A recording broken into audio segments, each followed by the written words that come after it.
आदाब, नमस्कार, सत श्री अकाल दोस्तों। रेडियो खुशी 90.4 एफएम पर आपका स्वागत। मैं हूं आपका डिवाइन और दिलदार आरजे गुरवेल सिंह और मेरे साथ रेडियो खुशी 90.4 एफएम पर आज हैं Kunwar Jaipinder Singh ji, spokesperson and senior leader BJP Uttarakhand. और सर के साथ आज हमारी बातें चल रही हैं उत्तराखंड निर्माण को लेकर, क्योंकि उत्तराखंड का जो 23वां स्थापना दिवस है और उसी पर आज हम बात करेंगे कि उत्तराखंड की जो गवर्नमेंट है वो श्री पुष्कर सिंह जी धामी के कमांड के नीचे कैसे उत्तराखंड को एक अच्छा और बढ़िया राज्य बनाने के लिए काम कर रही है। तो कुंवर जयपिंदर सिंह जी, रेडियो खुशी 90.4 एफएम पर आपका फिर से स्वागत। Welcome sir. धन्यवाद। नमस्कार। तो सर आज एक बात करते हैं, शायद आप खेती बाड़ी से जुड़े होंगे। खेती बाड़ी में क्या होता है कि खेत में फसल तो किसान बोता है, परंतु उस फसल में जैसे घास बूट अपने आप ही पैदा हो जाता है और पूरी की पूरी फसल को खराब करके रख देता है, पैदावार नहीं मिलती। ऐसे ही होती है करप्शन, क्योंकि ये करप्शन को किसी भी स्टेट से निकालना किसी सरकार के लिए उतना ही जरूरी होता है जितना एक किसान के लिए खेत से अपने से फालतू के घास पत्तर को निकालना।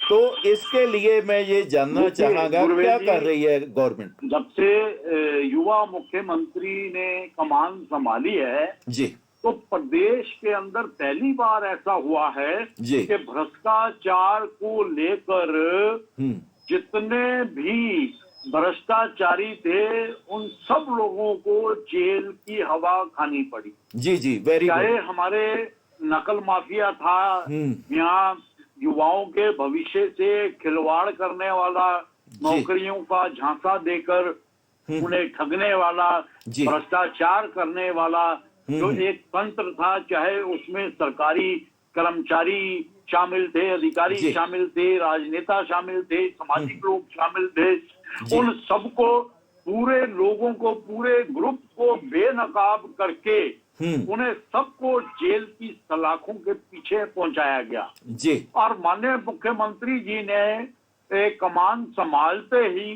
भ्रष्टाचार को लेकर शुरुआती दिनों में ही, मई में ही ऐलान कर दिया गया था कि उत्तराखंड के अंदर अपराध और भ्रष्टाचार इन्हें पनपने नहीं दिया जाएगा।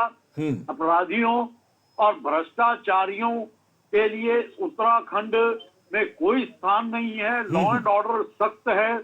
माननीय मुख्यमंत्री समय समय पर खुद मॉनिटरिंग करते हैं, खुद ध्यान रखते हैं। और आप देख रहे होंगे कि भ्रष्टाचार को लेकर जितनी कार्रवाइयां उत्तराखंड के अंदर हुई हैं, तो हमें नहीं लगता कि आने वाले समय में भ्रष्ट तंत्र को कोई भी यहाँ पैर जमाने का मौका भी मिलेगा। बिल्कुल सर, बहुत बढ़िया आपने बताया है। इसके साथ साथ ही अब उत्तराखंड है जो शिक्षा की ओर भी ऊपर बढ़ रहा है, क्योंकि उत्तराखंड की शिक्षा को पूरे हमारे भारत वर्ष में ही माना जाता है कि सर्वोत्तम शिक्षा किसी ने लेनी है तो वो उत्तराखंड है, क्योंकि देहरादून के स्कूल कॉलेज सर्वोत्तम माने गए हैं।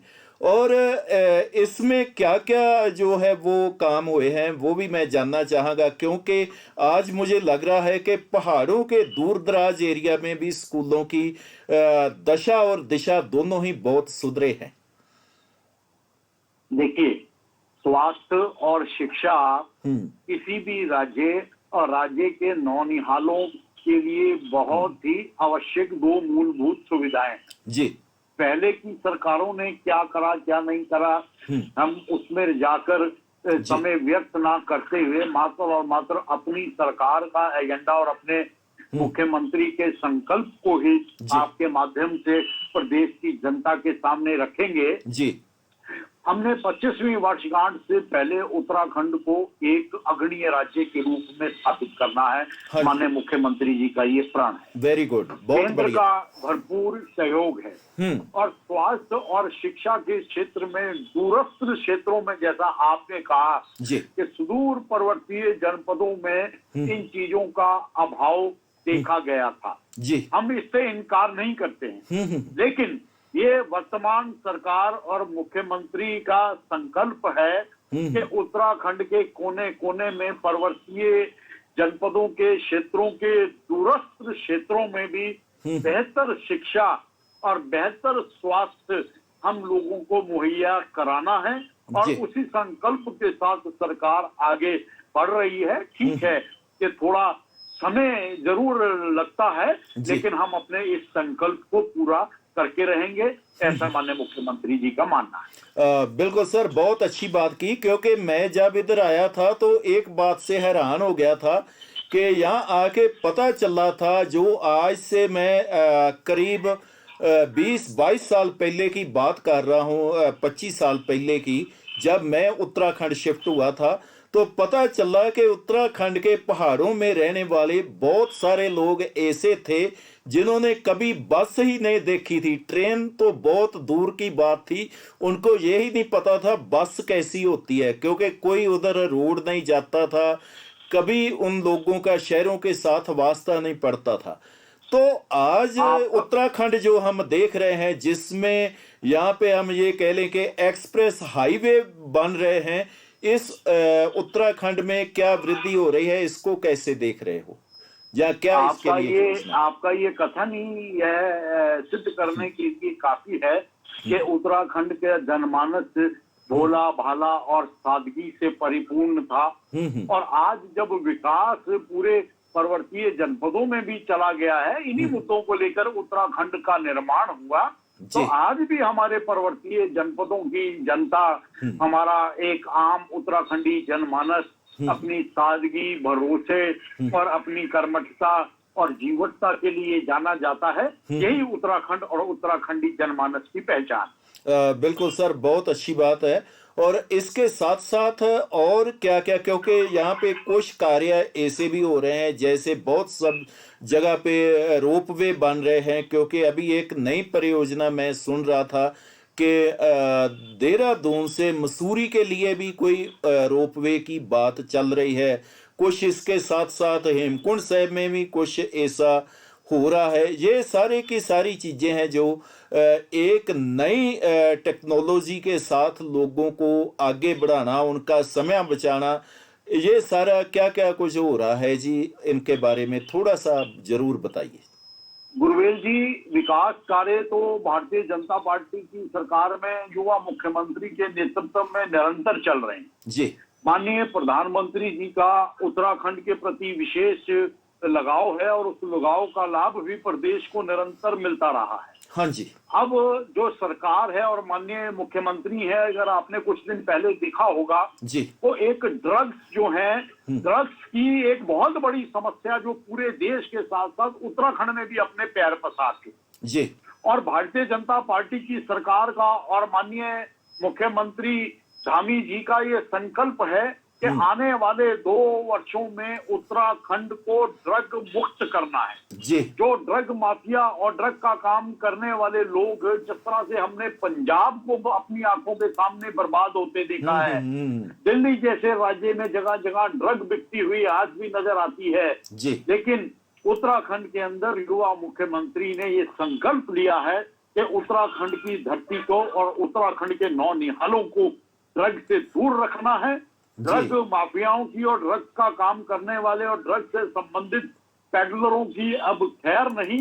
शासन प्रशासन चुस्त दुरुस्त है, पुलिस को भी सचेत कर दिया गया है, पुलिस महकमे को, आला अधिकारियों को भी जो है सचेत कर दिया गया है कि आपको ड्रग के ऊपर विशेष रूप से काम करना है। हमारे पास बहुत ही काबिल अधिकारी प्रशासन में है, पुलिस विभाग में है, जो इस समस्या को लेकर निश्चित तौर पर समय समय पर चिंतित नजर आते हैं और मुख्यमंत्री जी का पूरा ये संकल्प आप बहुत जल्दी धरातल पर उतरता हुआ देखेंगे और उत्तराखंड बहुत जल्द ही ड्रग मुक्त पहले राज्य के रूप में अपना स्थान हासिल करें। बहुत बढ़िया सर, अब हमारा समय हो गया है हमारे लिसनर से अलविदा लेने का, और बहुत कुछ ऐसा होगा जो मैं आपसे नहीं पूछ पाया और बहुत जरूरी होगा वो बातें शेयर करना। तो चलते चलते वो कुछ बातें जो आप कहना चाहते हो बट मैं वो बातें आपसे ना पूछ पाया हूं इस प्रोग्राम में सर।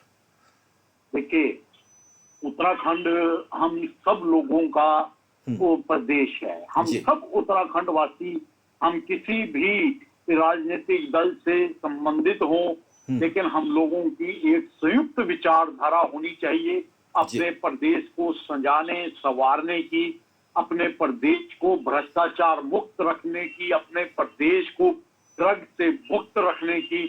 और ऐसे में अगर भारतीय जनता पार्टी की सरकार और हमारी सरकार से जुड़े हुए सभी सदस्य और माननीय मुख्यमंत्री जी के नेतृत्व में अगर ये अभियान आगे जा रहे हैं, तो हमें निश्चित तौर पर उन सभी चीजों का एहसास होना चाहिए और सरकार के अच्छे कार्यों को हमें एक अच्छे रूप में लेना चाहिए। और आपके माध्यम से प्रदेश की जनता और आपके सभी श्रोताओं से निवेदन भी है कि सरकार के कार्यों के लिए या प्रदेश के हित के लिए आप सभी के सुझाव भारतीय जनता पार्टी के मंच पर आमंत्रित हैं।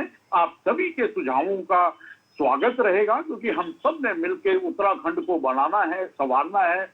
भारतीय जनता पार्टी के शासनकाल में ही उत्तराखंड का सृजन हुआ और हम कृत संकल्पित हैं कि हम उत्तराखंड को विकास के पथ पर आगे ले जाकर एक अग्रणीय राज्य के रूप में स्थापित करके ही दम लेंगे। तो जय उत्तराखंड, जय भारत। आइए अपने उत्तराखंड को बनाने संवारने के लिए सब मिलकर कदम बढ़ाएं और 23वें राज्य स्थापना दिवस की एक बार सभी प्रदेशवासियों को बहुत बहुत शुभकामनाएं। बिल्कुल, थैंक यू सर। बहुत हमारी साइड से भी आपको शुभकामनाएं, दीपावली की भी, इसके साथ साथ ही उत्तराखंड स्थापना दिवस की। और आशा करते हैं कि ऐसे ही आप समय समय पर हमारे लिसनर्स के लिए जो भी नए प्रगति के कार्य, जो सेवा इस जन समूह की उत्तराखंड में हो रही है, उसके बारे में रेडियो खुशी पर आके ऐसे ही बात करते रहेंगे। इसकी हमें हमेशा ही आपकी तरफ से आशा रहेगी।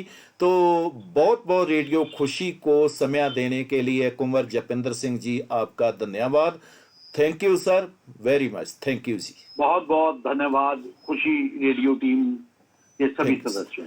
दोस्तों, रेडियो खुशी 90.4 एफएम पर मेरे साथ आप सुन रहे थे Kunwar Japendra Singh ji, spokesperson and senior BJP leader Uttarakhand को, जो आज हमें ये बता रहे थे कि कैसा गौरवमयी हमारे उत्तराखंड का इतिहास है, उत्तराखंड में कैसे जो है वो विकास के कार्य हो रहे हैं।